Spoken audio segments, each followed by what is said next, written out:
and someone's delivering something that I might have to sign for. Literally. All right, we are live, Greg. If you need to do that, all good. But here we are with Greg Reid. Greg, as you guys heard, has been a mentor and a friend of mine for a long time, has had tremendous success, written about 3 billion books, been featured almost everywhere, movie maker, philanthropist, author, entrepreneur, all-around giver. I don't think I've ever met anybody that's as much of a giver as this guy.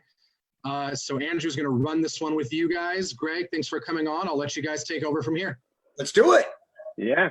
Greg, I think Sam gave you quite the intro. So let's go ahead and you can jump right in and I'll let you know what comes up. But thank you for being here. We really appreciate it. Absolutely. So hi, everyone. For those of you who don't know me, my name is Greg. I'm a local San Diego beach bum, born in the mean streets of Del Mar, California, and now up in Carlsbad. I've been an author of about 100 books, 45 different languages around the world, make movies, and have a gifted opportunity to share messages all around the world. And just recently, I've been working on the re-release of my big best-selling book called Think and Grow Rich, 3 Feet from Gold. Andrew, did you ever get a chance to look at that one? Yeah. I actually, it's an awesome book.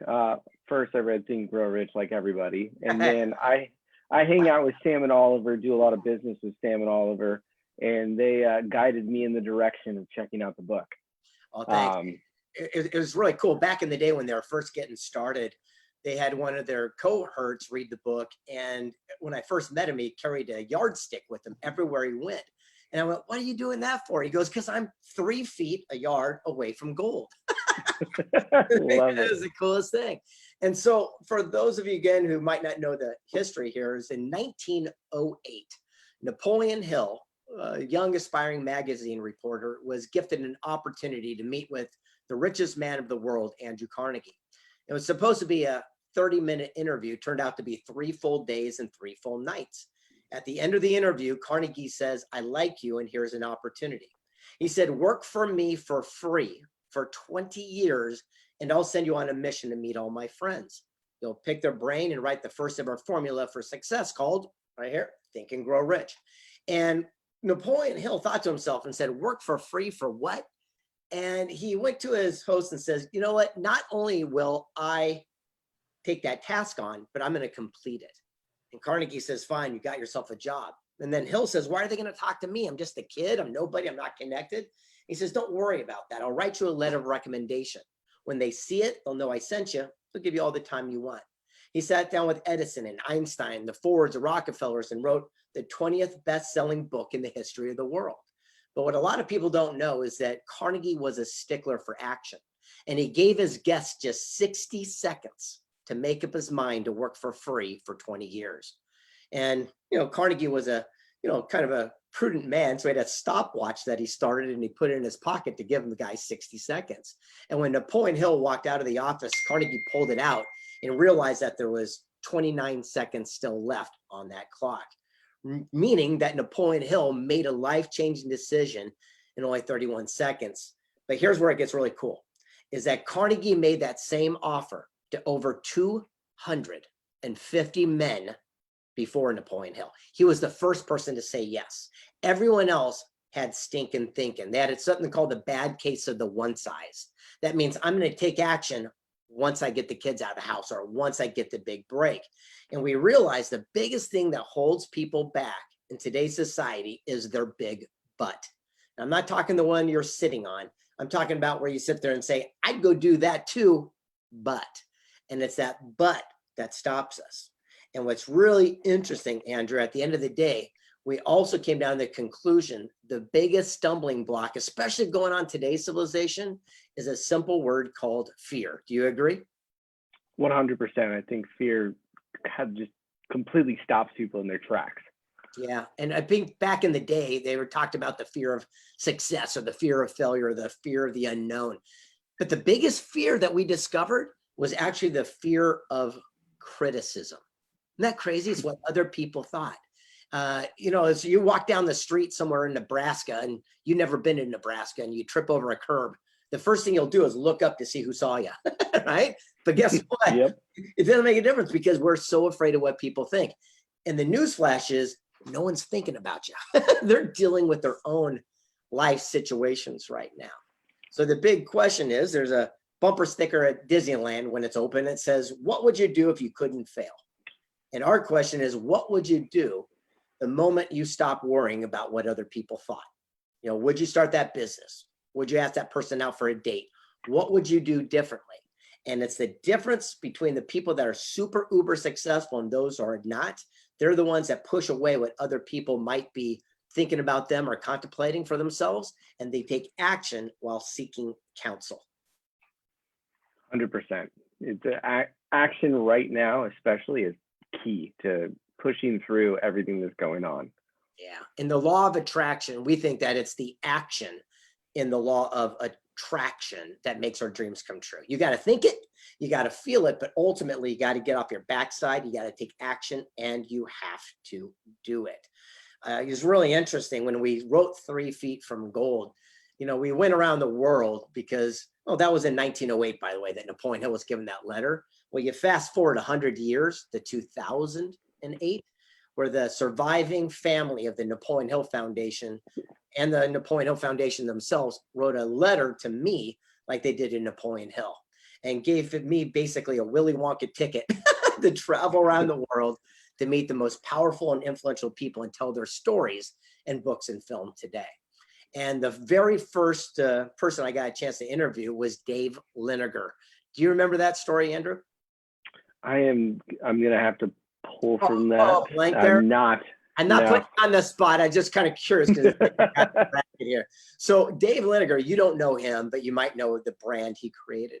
And I remember going to him. I said, "You wanted to get into real estate back in 1970." I go, "Was it hard?" He goes, "Oh my God, it was brutal because all the money ran out, didn't know what to do." He said for 3 years, every phone call that came in was from a bill collector. When the phone would ring, I'd run across the hall and pick it up so my secretary wasn't put on the spot answering the phone. He said 3.5 years, it got so bad they threw me in jail, calling me a fraud and a liar. And I looked at him and says, "What'd you do?" He says, "I took my attitude from trying to prove the world wrong to something more important and just prove myself right. I knew I wasn't what they were making me out to be." He said, "I had the courage to pick up the phone and I called every bill collector back and said, I'm going to be honest with you. I don't have any money. It all ran out. I don't have 50 grand I owe you, but I do have $50. And I'll send it to you today with a promise that I won't quit." He said, "Don't give up on me. I won't give up on my dreams." He says, "I called every bill collector every month until the 4th year. Someone finally bought the first business.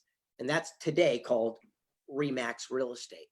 And the moral is, how many times have we or someone we know quit one class short from a degree or sales or marketing? It's easy to quit, but it's the people that persevere and go that extra 3 feet. They're the ones that we tell stories about today. 100%. And I remembered the story as soon as you started. Yeah, I'm gonna put you on that. I'm gonna pop quiz you. You know what's funny about that? Being in the 100 different books, people will come up all the time and say, "Remember when you wrote that one title and on page 17 you said," like, oh my gosh. I think I put on a quiz all the time. I found a little secret to that. I'll sit there and say to them, I go, "Well, what did it mean to you?" They'll sit there and say, "Oh, it reminded me of this story." I go, "Exactly. That's what we intended it for." Because everyone else will have a different outcome. When you're reading the passages, what might impact you might be different than somebody else. 100%. Now, one thing I really liked, just going through some of the stuff I've seen you do in the past, is when you talk about ant. I think that's really key right now for people. Is that something you think you could jump into? Did you say ants? Yeah, ants. Yeah. It's really interesting because, they say, I did a book, by the way. I think it's over here somewhere. It's called Thoughts Are Things with the legendary Bob Proctor. Think and Grow Rich, Thoughts Are Things. Everyone should get a copy of that one. We interviewed everyone from Holocaust survivors that went through amazing trials and tribulations, and the ones that came out on top, their discoveries of how they thought. We sat down with the founder of JetBlue Airlines, all the way to the founder of Pictionary, the founder of a billion-dollar brand, UGG Boots. And we want to know how thoughts became things. And we realized that thoughts are not things.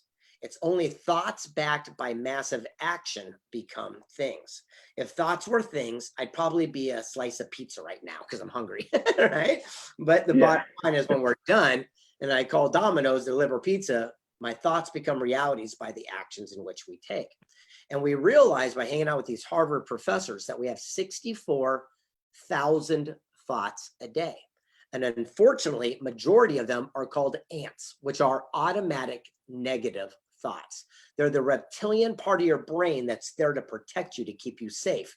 So when you'd walk out of the cave, that a dinosaur wouldn't eat you back in the beginning stages of life. And we realized if thoughts were things and majority of them were negative, automatic negative thoughts, well, then our entire world and our entire system would be chaos. Well, right now, it's not a good example of that. But in general, that's the way things would be. So it's the same thing if you're driving down the road in your vehicle on the way to work and someone cuts you off and go, I'm going to smack him. Well, no, you're not. So your thought is not your reality unless you actually took action. Back to the concept that it's the action in law of attraction that makes our dreams come true. Again, think it, feel it, but ultimately you got to get off your ass and you got to do it. And the thing that's bigger than an ant, automatic negative thought, is called an ape, which is automatic positive experience. Now, this takes a while for training, but I'll use an example. My favorite song in the world is by Billy Joel. And so I've trained myself when that same person cuts me off on the freeway, instead of the ants going, you son of a gun, immediately I go, in the middle of the night, I go right to my song. So what happened is I've trained my brain slowly to turn my ants into apes. Love that. That's I think a huge thing for anybody, especially now. You go through the process of just having, we're constantly bombarded with the news right now. We're constantly bombarded with everything that's going on. So these negative thoughts are really out there. And I've always tried to follow that just from some of the stuff I've seen from you in the past and from learning. And I try and get out and exercise, try those good thoughts flowing again.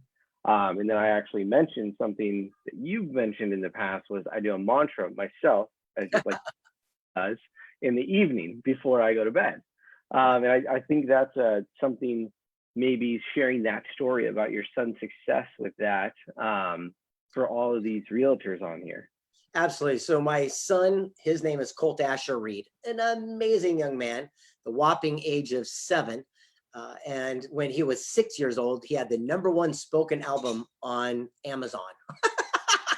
He took his mantra, and an amazing guy named Roy Smooth added hip hop music to it. And we made it a single and people loved it and ate it up. And every single night before he goes to sleep, he does something called the mantra. He says, my name's Colt. I'm happy. I'm powerful. I'm brave. I'm wise. I'm worthy. I'm successful. I help people. My name is Colt. And we took that and added some of these beats to it, and people ate it up and put it on their phones and they play it over and over, and he gets emails and texts all the time around that. And the important message is what we're putting into our brain and what we're feeding our subconscious self becomes our true reality of who we are. How we see ourselves is how the world will tend to see us in return. Have you ever noticed that if we're in a bad mood and we go to the grocery store, everyone's in a bad mood? It's just a reflection of what we're going through. Have you had a perfect day and you walk out and go, gosh, same grocery store, everyone's in a good mood today? It's usually a reflection of how we're feeling inside. So sometimes we can use that as a canary in the coal mine. How we're seeing outside circumstances is how we're seeing ourselves. I'll give you an example. I love this new app called TikTok. And I've been enjoying it for the last, 6 months because my son, again, turned me on to it.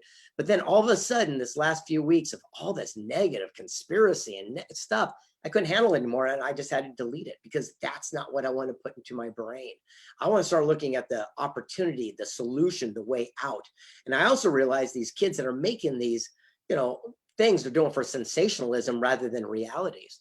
So right now, I turn the little things that pop up on my phone that do not serve and feed me, and I got rid of them. Here's a great quote. If it feeds you, feed it some more. And if it eats, you got to kill it.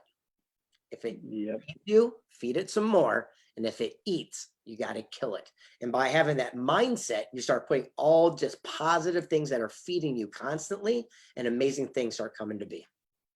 Yeah, no, I love that you got to that, because that's one of the notes that I had down here was the that actual comment. I always love that. I feel like there's a lot of in business, there's a lot of times that we spend time doing stuff that actually isn't feeding us. Yes. It's eating us. Sometimes with staff as well. I've seen that, and it's really it's important to focus on that, especially now.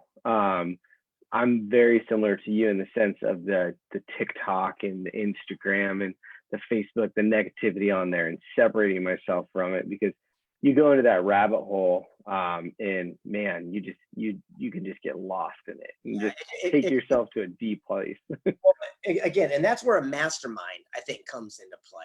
You know, 100%. I have a mastermind. It's called Wake Up and Crush It. You can go to wakeupandcrushit.com and check it out. And what happens is 5 of us get together, maybe 8, and we actually work on what's important to us, because I created something about 2 years ago called the Mastermind Association. And it's the Robert's Rules definition of how to run, host, and maintain your own mastermind groups. Because I realized a lot of people are selling these mastermind groups for, $10,000, and you'd sit in a living room and the host would sit in a semicircle and just basically do a mini seminar and then sell you a bunch of crap at the end. That's not a mastermind. A mastermind is where you come together as a collective and you begin the message by becoming selfless. And you sit there and say, okay, we're going to pick a homeless guy down the street. What are we going to do to help him? And everyone gets out of their own mind for a few minutes and go, hey, what if we, went door to door and got some cans and some food, and we got some clothes and we brought it to that person. And all of a sudden you start masterminding. And then one person sits in a hot seat, which we call the opportunity chair. And they say, oh, my name's Bob. I got a pet grooming business. Here's what my trials and tribulations are. What do you think I should do? And then people ask clarifying questions, and then they come back and they offer feedback and guidance. And when you're sitting in the chair, you can only say, thank you very much. And if it works for you, you keep it. If not, you let it slip through your fingers. But by saying thank you gives you the opportunity to receive it. And I think it's very, very important that we go back to masterminding that way in principle, where we come together as a collective and help one another again. Yeah, and that's something I'm trying to set up on a local level here with some of my local investors, developers, and getting us together on a call right now to all sit around and figure out what everyone's doing, how we're going to work through this, and actually feed the energy off of each other, and not get in a sale. Basically. I absolutely agree. And by the way, I really recommend just check out mastermindassociation.com. It is so cool. It's a certification thing where you go through, and it just shows you exactly how you can help one another. Because the whole idea, this is what the world is needing right now. We're isolating. What we actually got to do is come together. So it's an oxymoron, but it's true. And even if it's a small group of 4 people, you get 4 brains coming together and they're helping one another, gets you out of that state right now where sometimes we don't want to be, because we start going down a rabbit hole of negativity, or, even our own anxiety of what's going on. And by the way, that anxiety is justified. Look, things are different today than they were just a week ago, which is different than a month ago. So what we want to do is become prepared, but never scared. And if you have that type of mindset, all of a sudden you come together as a collective, you can begin helping one another to get through it. So I want to share a little message. Do you mind if I go for a couple minutes? Okay. Do it. I wrote a book, I think it was a year ago. In fact, it was called Wealth Made Easy. And I went around the world and I interviewed people worth $100 million to $1 billion. And I kept asking them if there was a blueprint for their wealth and prosperity. And it was really interesting how simple the answers were. And the first guy I called, his name is Brian. And I said, Brian, I go, will you teach me how you made $1 billion? He goes, absolutely. I go, why? He goes, no one's ever asked me. I go, what? He goes, my grandkids are fighting over my inheritance and I'm still alive. My family is fighting over the family business, but no one asked how I did it. And I said, teach me. So I went up to Canada and I sat down with them.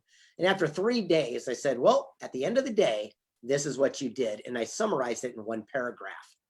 Time plus land is wealth. And I said, what do you mean? He says, well, all I do is I look for a town that's growing exponentially at 25% a year. Go on Google Maps, you can see it, it's free. He goes, I look for Broadway, Main Street, and I draw a line out 8 miles and I buy the dirt. I rent that dirt to farmers who pay the lease, so it's free to me and I get vegetables for many years. And as a town continues to grow at 25%, eventually it ends up on my plot on Main Street. And since I own the biggest amount of land, that's what I resell to the big box stores for 800 times what I paid, $1 billion. Simple, right? And I remember as soon as this crash started happening, about a week and a half ago, and they talked about isolation and whatnot, he called me. He was the first guy to call me. And he says, Greg, I go, what? He goes, great news. I go, what are you talking about? The things are changing. We're being isolated. He goes, you understand, this is an unprecedented time in history where more wealth will be shaped and created than any time before. And he goes, I want you to start looking out for that. And I said, okay, what example? He goes, right now, oil's the lowest it's been since I can remember. He goes, so I'm buying oil futures. You know, at $27 a barrel, we know it's got up to 100. Even if it just goes half there, he goes, I'm going to double and triple my money. And he goes, there's so many opportunities out here right now that if you start looking for them, reticular activator, you'll start, you know, being in tune as well. So just as an example, by the way, I'm not giving financial advice. I'm just sharing what I did. You know, a couple of days ago, I realized that Starbucks dropped, you know, in half their stock. So I went and bought, you know, 1,000 shares of Starbucks. Know why? Because at the end of the day, as soon as this changes, and by the way, this too shall pass. So in a month, 2 months, whatever time it is, when all of a sudden they let everyone back into the wild, where is the very first place every human being's going to go? To Starbucks. So what's going to happen? I started betting on the future. And there's a great quote, be kind to your future self. What can you do today to lay a foundation, a legacy for how things will be in the future? Not right now at this moment, because right now they're not good. So what can you do in the future? For example, Bitcoin 2 weeks ago got to the lowest that I've seen it in, again, another year or two. So I went and bought 6 Bitcoin. Not a genius, but all of a sudden it's up, you know, 20, 30%, because you buy low and you sell high. It's the basis of all businesses. And right now things are going low. Just be aware of what you might be able to capitalize and do it for yourself. Yeah, the breaking free of that fear and making those moves is so key. And it's funny. I saw your presentation and about the gentleman that buys the land off Broadway. Yeah. And I'm currently developing on Broadway, and I was thinking about I probably bought it from him. So I was on the wrong side of that deal. So yeah, no, when I heard that I had just purchased 3 parcels just off Broadway, just outside of the main town. So I thought that was kind of funny. That is, wait, are you talking about downtown San Diego? Outside, but it's literally off Broadway, several blocks out. But you know what's brilliant about that? Look, that's a genius move, because right now, for people that aren't familiar with East San Diego, I mean, that was like our ghetto. That was a really rough part. And now it's moving further and further east and pushing down the road. And where Broadway is the main staple intersection of all of San Diego, as what he's talking about, right past 10th Avenue going down, it's not the best part of town. But if you can go down that way, eventually when things start coming back and they build, there is no other land except for there to expand upon. So what you're doing is pure genius. It might not feel it like it is right now, but eventually, I mean, that's a genius move. Yeah, I'm very excited about that project still. Luckily, we have it in a good place. So now there's something here that I really like. It's just told it a bajillion times. When I tell you to tell it to everybody, you're going to know. That I think is big for everybody getting ready to go into, let's say, the ring right now. But your Evander Holyfield story, I think, is really key for people keeping mindset to get through these challenges right now. Do you mind sharing that? Yeah, one of the favorite interviews I ever did was Evander Holyfield, the boxing legend. And I said, Evander, how did you win more heavyweight championships than anyone else in history? And he looked at me and said, that's easy. I have a higher standard. I said, what do you mean? He says, well, in sports, I showed up early, I left late, had higher standard and I won more championships than anybody. He says, where could you be in your own chosen field of endeavor if you raised your standards as well? And I looked at him and said, but didn't it hurt being in a fight? He goes, yeah, it hurts. But when you're in a fight, you don't focus on the pain. You don't focus on the blows. As soon as you focus on the pain, you end on your back knocked out. He says, but that's what people do outside the ring. They focus on gas prices, war, economy, and then they wonder why they never become a champion. He pulled me in tight. An Adonis of a man missing half an ear bitten off by Mike Tyson. He says, you know what the funny thing is? He says, when you do win the championship, he says, everyone comes to their feet and they chant your name. They raise your hand in victory and a guy puts a big shiny belt around your waist. And at that moment and at that second, you don't feel even one of the punches you took along the journey. But the guy in the losing locker room will have every bruise, every excuse for the rest of their life, wishing they had a higher standard. So the big question is, what could we be doing right now to raise our standards and start thinking in confidence? Look, we're all going through the 5 stages of denial right now. I understand that. And once we get to acceptance, then we get to fight. You know, it's fight or flight. There's nowhere to go, so you might as well fight. So this is our opportunity to literally step up and start seeking some of the opportunities so we can leave a solid foundation for ourselves and for our family down the line. Excellent. Yeah, that story, I just really, it's so true. I mean, I've never boxed anybody, but I've been through some transactions as far as different projects, and it's amazing the feeling when it's over, when you get through it. And you do forget about a lot of that until you start the next one. Then you realize, like, oh yeah, we get beat up every time. So, yeah. I never been in a fight either. So there you go. We're not, yeah. Hey, Andrew, you and I are not the toughest San Diegans. I got to tell you right Yeah. That's not what I'm known for. Is Hey, my, wait, they prowess. pop back on. I have a request for a story that I love, which I think will speak to the times. I'll let you tell it, but it's about the $100 bill all crumpled up. You mind telling that story? And then while Greg's telling that story, for those of us that are watching, if you have questions, go on and throw them in the comment box and we'll ask Greg before we wrap this thing up. Well, it's kind of interesting. I was looking for a bill if I have one, but I don't, but I'll just use this piece of paper to signify it. Pretend this is $1 million, all right? So I was doing an interview with a woman named Genevieve Boss, who started Pink Magazine. And I went to her and I says, you know, I feel like I'm not living my potential, like things are all falling apart. And I had something called the bad case of the Eustis. And that means I used to have a bigger house. I used to have nicer cars. I used to have. And she looked at me and she said, never let your mistakes, your setbacks or circumstances determine your value as a person. And I looked at her at the time and said, that's easy for you to say because you're rich. And she pulled out a $100 bill and she crumpled it up and she goes, here, do you want this? I go, yeah, I could use that money right now. And she takes it and she crumples it some more and she throws it on the ground. She goes, you still want it? I go, be honest, I really could use that. I mean, when I came to see you, I don't have taxi money to get back to the airport. I could use that $100. And she stepped on it like a cigar butt. She goes, you still want that? I go, I'm gonna be honest with you, Genevieve, I really could use that money. And then she looked at me and she goes, then why is it as a human, when we get crumpled, we get thrown to the ground and stepped on, we think our value as a person changes? Just like that $100 bill is still worth $100, its value didn't change. Everything you're going through right now just proves how strong you are, that you did not rip, you did not tear, you did not run and hide in the moments that most people would. Love that. Yeah.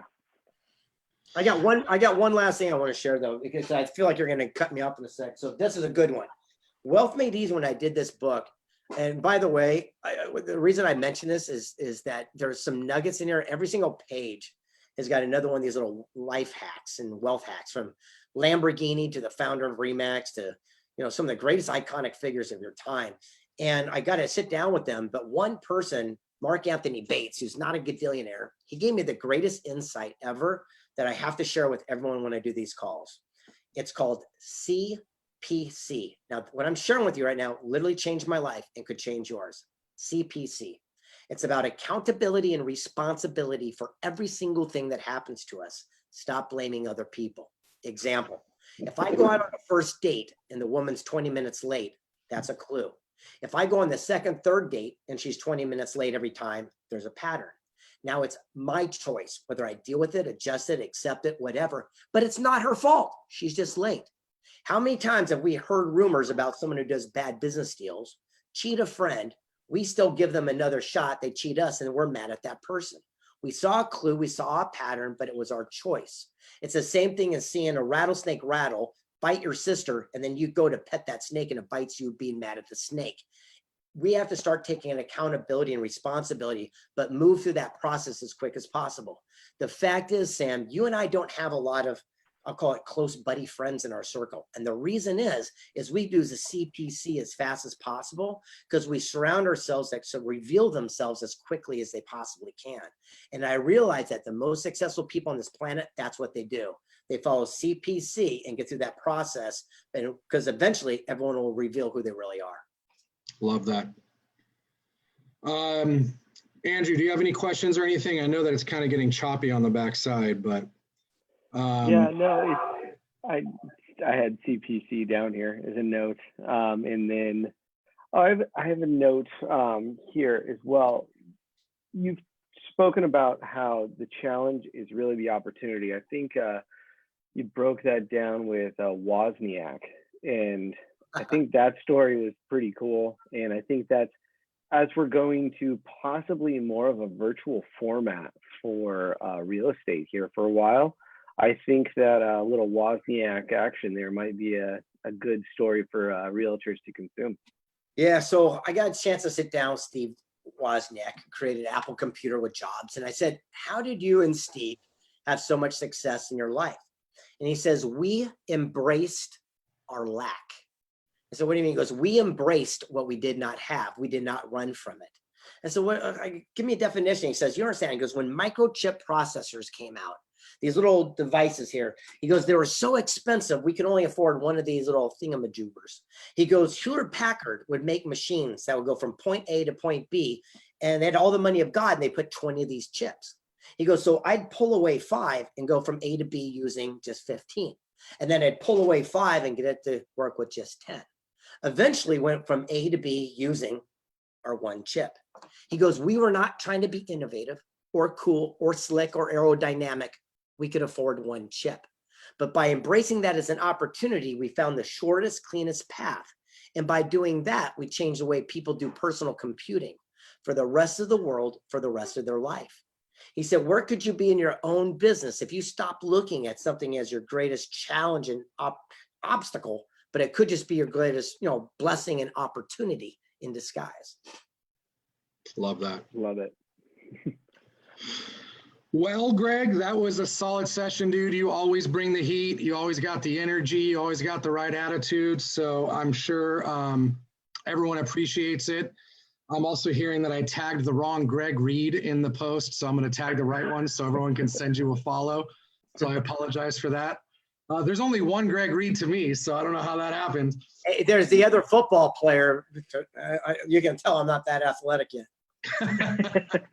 Hey, thanks for having me on, guys. If there's anything I can do to be a contributor, let me know. You had a couple websites. I just wanted to get those back out here again at the end to make sure if people didn't catch it. It was mastermindassociation.com and wakeupandcrushit.com, correct? Yeah, that'd be great. And if you go to Instagram, my Instagram is Greg S. Reid. Come follow me, but more importantly, direct message. My only request is don't talk about the weather or what you ate for dinner or the family thing. But if you got a business thing you're going through and say, hey, Greg, you got a contact here, you got a connection, you got an idea, I'd be glad to reach out to you personally because it goes right to my phone. There's no buffer. So Greg S. Reid on Instagram, and I will see you all soon. Thanks so much, guys. We'll be back at 12 o'clock with Mikey Taylor. So take a 30-minute break. Maybe have a snack. Mikey Taylor is something or someone you don't want to miss. The guy is a legend at what he does. We told you a little bit about him before. Pro skater turned into a pro beer maker. St. Archer Brewery, sold for a ton of money. And then now runs Commune Capital. He's got a great story, great attitude, and we're excited to share. Andrew, anything before we take a quick 30-minute break? No, I don't think so. Sorry if there was buffering there. we will definitely we have this recorded on the back end. Awesome presentation. I think you guys will really like it. So we'll definitely get that up over the next few days as well. So that way you can check it out without any buffering. All right, guys, thanks for sticking with us. We'll be back in 30 minutes at 12 o'clock with Mikey Taylor. See you soon.